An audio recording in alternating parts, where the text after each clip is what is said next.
तो गाइस मैं बता दूं पवन सिंह का जो अभी सॉन्ग आने वाला है अभी 2 बजे आज ये रिलीज हो जाएगा। इनका सॉन्ग जो है रिलीज कर दिया जाएगा। पवन सिंह का जो न्यू गाना होने वाला है काली ओढ़निया वाली, काफ़ी मज़ेदार ये गाना है। और मैं बता दूं अभी तक जिन लोगों ने पवन सिंह के गाने का न्यू गाने का वेट कर रहे थे उनका वेट करना आज ख़त्म हो जाएगा। 2 बजे ही ये गाना जो है रिलीज कर दिया जाएगा।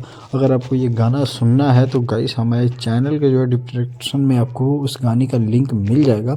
और ये काफ़ी मज़ेदार ट्रेलर जो था, बहुत ही मज़ेदार ट्रेलर था इस गाने का और धमाका मचाने वाला है फिर से। और पवन सिंह के जितने भी फ़ैन हैं ना, फिर से वो इस गाने का मज़ा लेंगे। और जो पवन सिंह से जलने वाले हैं उनकी तो बात ही अलग है। और मैं बता दूं अगर जो भी हमारे चैनल को सब्सक्राइब नहीं किया तो चैनल को सब्सक्राइब करके घंटी को दबा के और लाइक एक प्यारा सा ज़रूर मारें। हाँ, गाना कैसा लगा आके आप ज़रूर कमेंट हमें करें। और गाइस मैं बता दूं पवन सिंह का न्यू गाना भी आने वाला है 2 से 3 दिन में।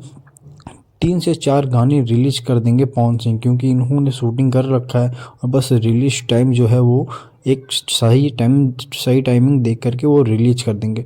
तो गाइस इसी के साथ मैं बता दूं और एक और भी लेटेस्ट न्यूज़ निकल के आई है पवन सिंह के बारे में, जो कि है बहुत ही जल्द ही पवन सिंह एक जब मूवी करने वाले हैं। मूवी काफ़ी भयानक होने वाली है और उसी के ही लिए इन्होंने जो है काला उल्हनी जो है गाना शूट किया है, वो ये जो गाना है उसी मूवी में ऐड कर दिया जाएगा।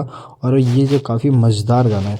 तो गाइस इसी के साथ मैं बता दूं आप सभी को कि इसी के साथ मैं वीडियो ख़त्म करता हूं और थैंक यू फॉर वाचिंग। ज़रूर कमेंट कीजिएगा। Bye bye, take care.